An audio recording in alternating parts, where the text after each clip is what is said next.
Welcome to the Citizens Report for the 22nd of January 2021. I'm Elisa Barwick. Joining me today is Citizens Party Research Director Robert Barwick. Welcome. Thanks, Elisa. And on today's show, economic recovery starts with crushing the banking monopoly. And were you played by QAnon? Elisa, it's the 22nd of January, which means 2 days ago, date-wise, Joe Biden was sworn in as President of the United States, which means, which we'll address later in the show, a lot of people who were saying, I was up to last week, that Trump would still be president because they had some fantastic knowledge, special source of information, trust the plan. People have got to acknowledge it was all wrong, right? And what we want to do today is get people focused on reality, because by focusing on reality, you can actually change reality. You won't change reality if you focus on fantasy. And we'll talk a bit more about why they want to keep people, of course, in fantasy land. So first of all today, economic recovery starts with crushing the banking monopoly. So it's very interesting. We wanted to point to today that not only do we have a campaign here in Australia to turn Australia Post into a postal bank, amid efforts to privatise it and crush it, as with any of our great assets. But this is something that is being looked at more and more globally, and we want to talk about the particular case in the United States, where there's a push there for a postal banking service as well. Because in order to get an economic recovery underway, the banking mafia that we've been discussing over quite a few years now, pushing bail-in to steal people's money to prop up the system, all of the QE programs that have been, looting the public purse to keep the banks going, things like banning large cash transactions, debanking people. These things are all part of the overall system which has to be dislodged in order to bring banking elements into play that can create the credit to flow through to the real economy. There's a private banking monopoly, and frankly, under its control, and this is pretty much globally, the banking system is failed, it's broken. The problem is the power of this monopoly, they just get to demand policies that allow them to do things to keep themselves puttering along, but it's counter. It counteracts what's good for the real economy, right? It's at the expense of the real economy. And we're not going to have any change here where we can get the financial system to once again serve the real economy and the people of the economy without breaking that monopoly. And that starts with public banks, because only governments responding to the needs of their people can stand up to the power of this banking monopoly. They used to do it, and we've got to get them to do it. And frankly, the green shoots in this area, the potential lies starting with postal banks, and that's why we're pushing so hard for this.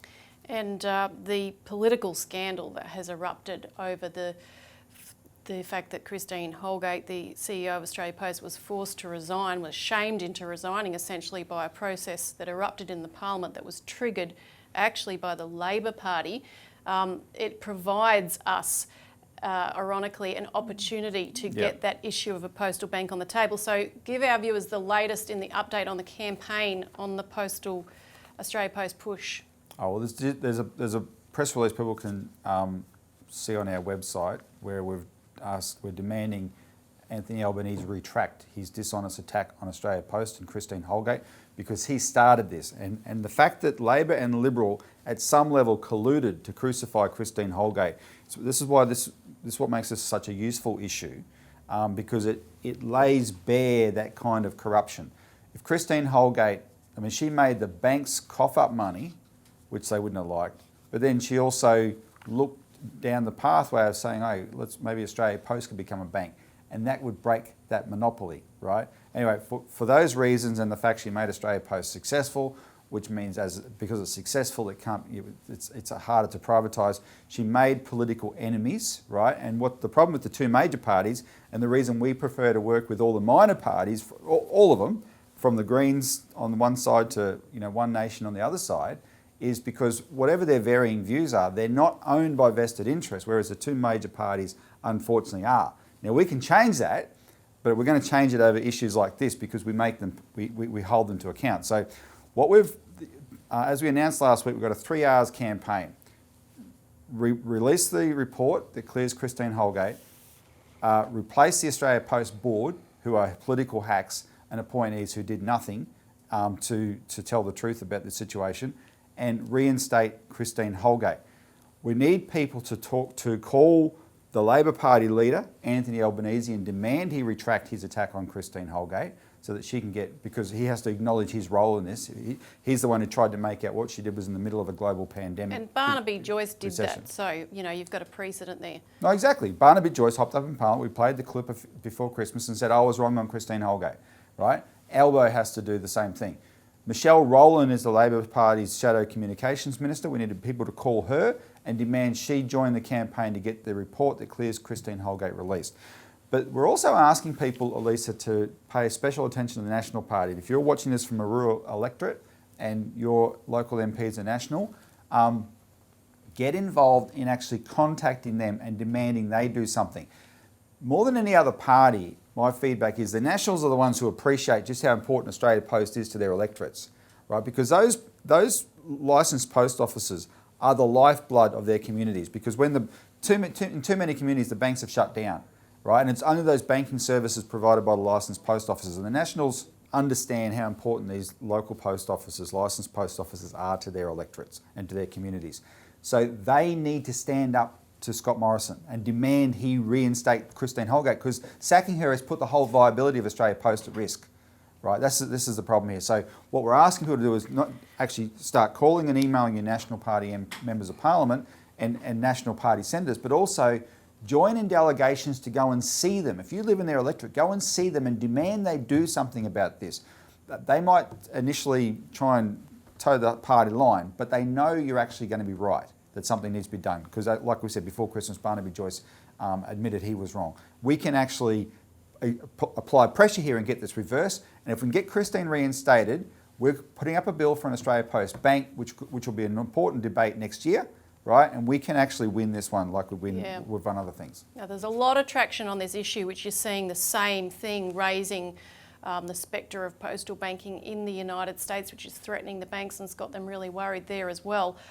Senator Kirsten Gillibrand and Bernie Sanders have put up the Postal Banking Act of 2020, and this is happening there also amid a campaign to privatise the postal service. Gillibrand stated outright when she put this forward that the US Postal Service is the only institution that serves every community in the country, and that would allow postal and banking services for the nearly 10 million American households who lack access to basic financial services. So this is a huge issue, and we're going to run a clip of her speaking about this issue. This was a webcast that she and Bernie Sanders participated in. Sanders and I are here to talk about a new version of the Postal Banking Act, which we introduced to help solve two major problems at once. First, it will shore up the post office. It will create much needed sustainable source of funding. And second, it will bring banking to the 1 in 4 Americans who are currently unbanked or underbanked, either because they don't have the funds to access banking or because their community doesn't have a bank at all. Right now, those families are forced to spend $100 billion a year on predatory products like payday lenders, check cashing, and even overdraft fees, all because they cannot afford to access the financial system that many of us take for granted. The sad fact is, it's expensive to be poor in America. We can change that with our new Postal Banking Act. The Post Service has 30,000 locations all across the country.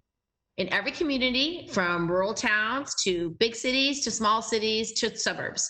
And each of these locations can serve as a public, nonprofit bank, bringing low-cost banking services to every community in the country, including those in the underserved areas. The Postal Banking Act would give families access to small dollar checking and savings accounts, debit cards, low-fee ATMs, online banking services, wire transfers, and most importantly, small dollar loans, so they don't have to become victims of predatory lenders if their car breaks down or they need to buy their kid a new pair of shoes or school supplies. The Postal Banking Act would also ensure that postal banking and the U.S. Postal Service at large would remain a public institution and stop the slow creep towards privatization. And the best thing about postal banking is that we know it already works. Today, the U.S. Postal Service does over $20 billion a year in money orders. And from 1911 to 1966, it offered many of the products that we are proposing, helping millions of low-income families through the Great Depression and 2 world wars. Okay, I lost the... Postal banking was America's most successful experiment in financial inclusion. At this moment, when families are facing growing economic uncertainty and a widening wealth gap, it could not be more needed. Now we're going to take a quick break, but we'll be right back to discuss this.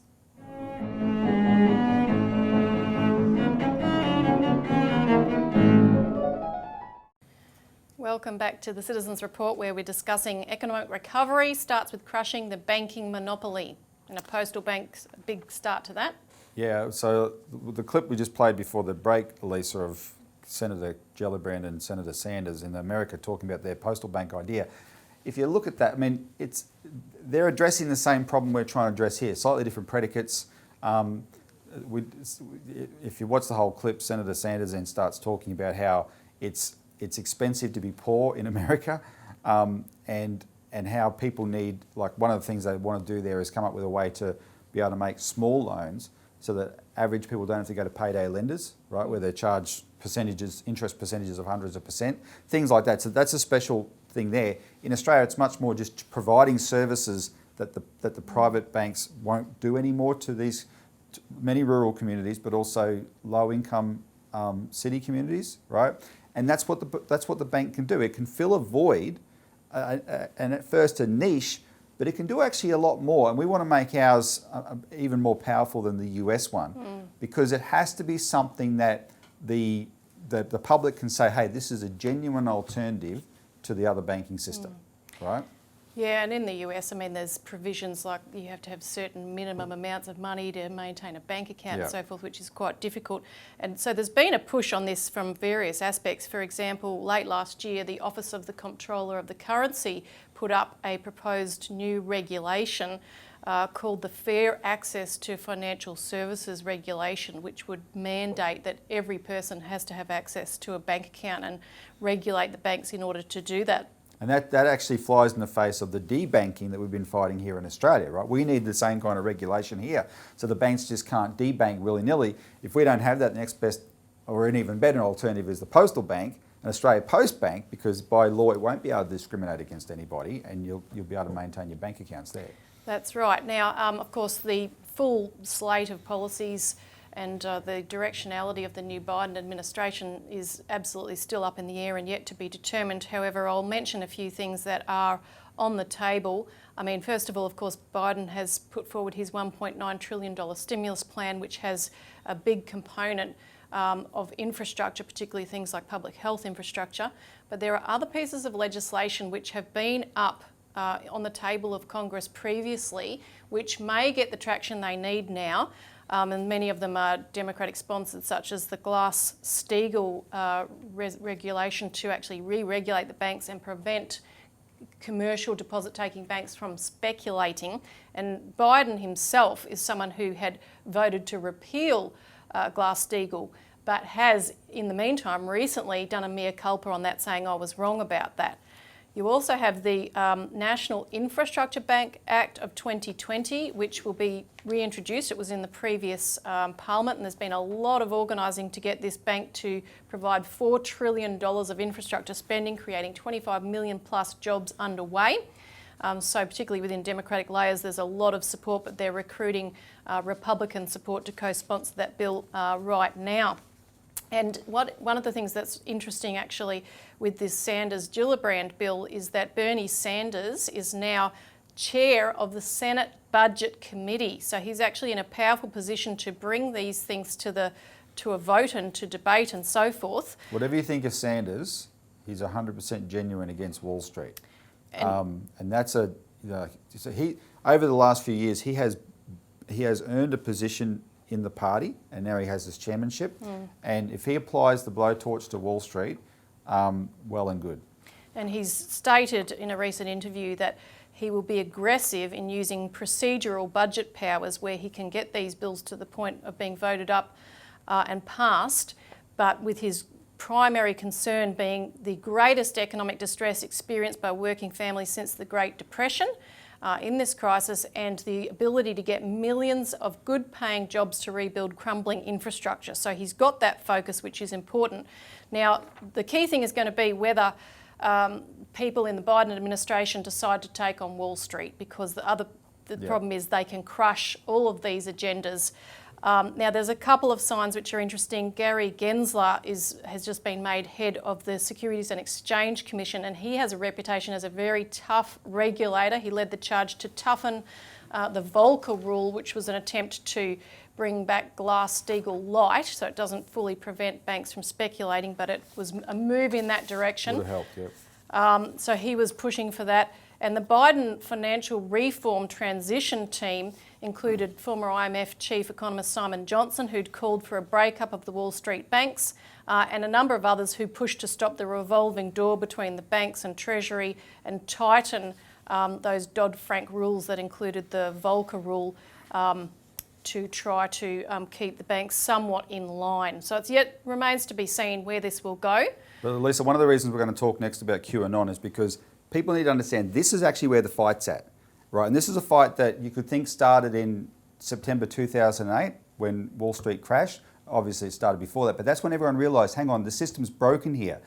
And instead of the public outcry being enough to fix it, there was all sorts of machinations, starting with effectively a fraud of a president as Obama, right, promising the world and delivering nothing, just giving Wall Street a blank cheque and a pass.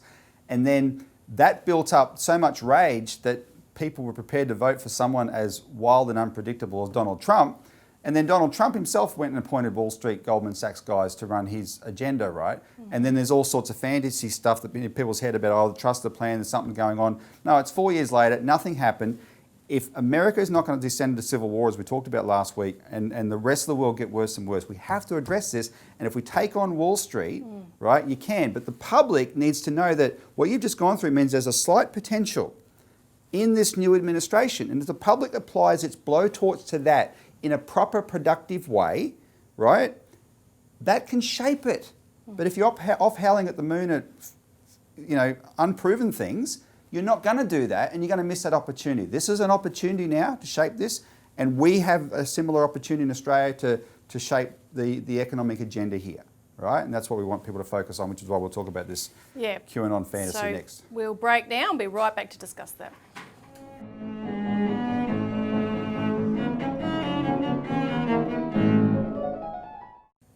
Welcome back to the Citizens Report. We're now discussing, were you played by QAnon? And you can read more about this in an article in this week's Australian Alert Service. For anyone who hasn't already called in to get a complimentary copy, please do so. All the subjects we talk about are backed up with our own research in this publication every week. Now, Elisa, before you go through this, I just want to set the scene a little bit, because what you're going to go through is important, and I don't want to interrupt all the time. Here's a fact. Let me just state a fact right out. Joseph Biden is the President of the United States of America. That means QAnon was a lie from the beginning. That's what that means, all right? So if you're still hanging on to the fantasy, for whatever my opinion's worth, might not like it, that's what that means. So the question is, how did people get this, and it really blew up after the election, of course, how did people get this fantasy in their head that was so diametrically opposed to reality? And let me restate why it's so important is there's so much to change out there, but it's in the real world. And you've got to focus on it if you're going to make the change in the real world. If you're buying into a fantasy that someone has lured you into, you're not going to change the real world. You're going to be operating in a fantasy world, right? We need to change the real world. And now that the dust has settled, Now you can actually state emphatically this was wrong, the predictions were wrong, everything you were told was wrong. We can look into that and say, how did this come about? We're going to touch the sides today, but we'll do more work in the future because it's important to expose. So it's a type of psyop to keep people distracted from actually, potent political interventions, which obviously we are doing in spades. We've seen it in Australia, defeating the cash ban and various other victories that we've been having in recent years. So I want to talk about an article which we covered in this article in the Alert Service by a video game designer who designs alternate reality games and similar types of games by the name of Reed Berkowitz. This was published at medium.com, titled A Game Designer's Analysis of QAnon. And he says outright that when he first started looking at QAnon posts, he recognised the same methodologies they used to build video games in what was being put out by Q. He said it was gaming's evil twin, a game that plays people. And he went on to say that this Q was not some loner on the internet that started dropping a few posts and suddenly went viral. He said, I've met those people, I've been on those projects, it doesn't happen like this. This is a media campaign, this is a coordinated propaganda campaign. In other words, it's not organic. And Elisa, he made another really important point that when people really want to get, insiders really want to get out information, like Chelsea Manning did, right? Like the guy who released the Pentagon Papers, Daniel Ellsberg. They find it, they do a brave act, they dump it all out there. Not this little trail of breadcrumbs kind of approach. Yeah, because you want to get the truth out. You want to get the truth out. Exactly, and it doesn't have to be cryptic, but just state the facts. But what this video game designer, Berkowitz, went through is how the methodology when they're building a video game is people that are playing the game need to get this little rush when they put these clues together and discover where they're going next in the game.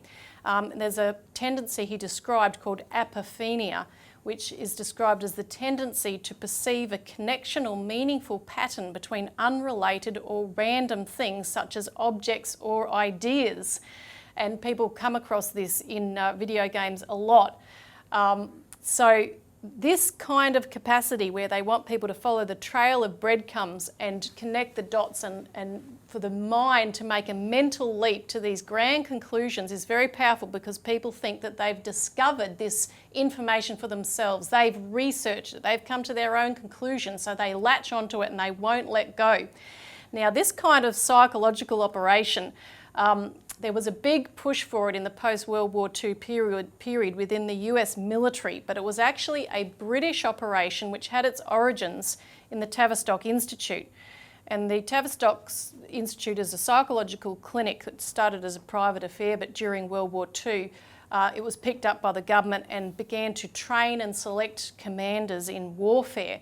And it was based on the thinking of Bertrand Russell, the British philosopher, who in 1951 said that I think the subject which will be of most importance politically is mass psychology. Its importance has been enormously increased, he said, by the growth of modern methods of propaganda. And it was crucial that in political terms, that the establishment were able to shape the thinking of the population to keep them out of what we call real politics, as we've just been describing. Now, and Russell's the guy who said you would be able to convince people in the future that snow is black. And that's what QAnon effectively did. From the same paper. Now, we're going to say goodbye to Channel 31 viewers, but you can keep watching on YouTube and we'll continue the discussion. Now, the Tavistock Institute that adopted this idea of psychological warfare, both not just on the enemy countries and enemy populations during war, but on your own populations running psychological warfare within domestically, made a shift to the United States in the late 1940s, establishing the Tavistock Institute for Human Relations, and began collaborating with a series of similar psychological outfits at various US universities such as the Cybernetics Society and the International Network of Social Network Analysis. And a critical part of this is shaping the psychology of the population in terms of warfare, because at the end of World War II, British ambitions to expand colonialism had been constrained by Franklin Roosevelt, and various initiatives such as the creation of a new international financial architecture with the Bretton Woods system. So things like colour revolutions and that kind of warfare was going to become a very big factor. But during World War II, one of the things that psychologists had discovered is that soldiers wouldn't shoot at opposing soldiers most of the time. There was a very low rate. People just were not psychologically inclined to do that. So to overcome the psychological aversion to killing in warfare, which they dramatically changed by the time of Vietnam, video games were created as a project by the US military. And that was adopted with the corporate world to begin to create point-and-shoot video games, which have been described as mass murder simulators by one of the figures involved in training US military and police, Colonel David Grossman. And with the entry into the digital age, this became a major factor. And in fact, in this recent period with various of the riots and so forth in the United States, starting with particularly the murder of George Floyd, there's a movement called the accelerationist movement, which has promoted through memes and so forth various forms of violence, but it operates on blurring the boundary between the imaginary and the factual. And of course, with video games, with particularly violent movies and post-apocalyptic Netflix series and so forth, you see in spades that people are being induced in a certain direction, which is allowing them to be constrained in terms of not entering, a political fight. And we noticed this with the Christchurch massacre and the perpetrator of that and his manifesto and the people who shared that and his fans online were all of this type of mainly younger men who spend their whole day engaged in a fantasy world online, right? And so they're constructing scenarios that are consistent with the fantasy gaming they do and thinking that somehow the real world reflects that. But then, of course, because they believe that, they can go out and make the real world look like it reflects that because they're prepared. They think, like the QAnon thing, it's not like there's not pedophiles in the world. There are. Are there high-level pedophiles? Yeah, let's spend a whole show on Prince Andrew, right? Because he's going to get off. But Q said everyone's a pedophile, right? That sort of thing. And so if you believe that, you take your gun and you go and do something about it, and you can shape the world in your image in the small. And this is what this is the kind of mentality that drives these accelerationists. Well, accelerationism is intervening to push extreme action because that'll just accelerate the change that's coming anyway. And Brenton Tarrant... We're bringing on the big showdown. The Christchurch murderer, Brenton Tarrant, in his manifesto, which the language of which is strikingly similar to Tavistock. So you have to wonder, who wrote this? Was it really him? Because he doesn't even seem to have that intellectual capacity. But he outlined the drive in his manifesto for a civil war that would, quote, balkanise the USA along political, cultural, and most importantly, racial lines.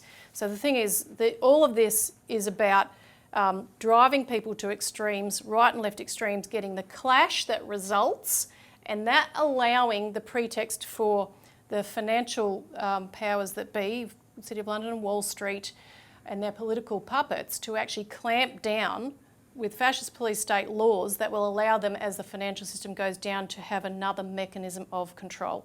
So that's why we have to really blow up this whole PSYOP and get to the truth of it and get people back into real political action that can create real change. No, absolutely. The real world desperately needs the public to be engaged in it, right? Because I'm not attacking the morality of the people that got sidetracked into this. It's the mentality. Why did you get sidetracked in this? Why were you played by something so patently ridiculous? Now, yes, it takes something like Joe Biden to be inaugurated for there to be an actual factual line where we can say, look, that was clearly wrong, what you were told there. Though I understand some people are still clinging onto it and claim there's things afoot and other things are going to happen in a few weeks and whatever. It's all rubbish, it's all fantasy, get it out of your head and let's concentrate on the real world. I first went off, realised Q was rubbish when they claimed 3 years ago that Julian Assange was not in, holed up in London, but was in Trump Tower waiting to testify before the grand jury so that Trump could issue the 50,000 indictments to round up the bad guys and all that kind of stuff, right? And that was so clearly false because poor old Assange is rotting there. And look what Trump's done for him, all you Q people, nothing, right? And that's, so look, don't beat yourself up too much about it. Learn from this. Let's focus on the real world. And we've got to, and the real world starts with the economy, right? The people who, if we focus on these issues, we can have an impact, right? We can create change, and there's potential for change all the time, right? Because the public, it's the we are many, they are few thing. We are the many, but we've got to be focused on what's on the reality that of the solutions that are necessary, and that's when that can become overwhelming and force the political change that we need. And history is, history bears that out many, many times. Yep. Right? And that's what we've got to do now. Citizens have to get engaged in policy making, as we're pushing now. Of course, it's hard to put all this in a nutshell, so contact us. We've written this all up in great depth. You can find out more and contact us to get politically involved. So thanks, Robert. Thanks, Elisa. Thanks, everyone, for tuning in, and see you again next week.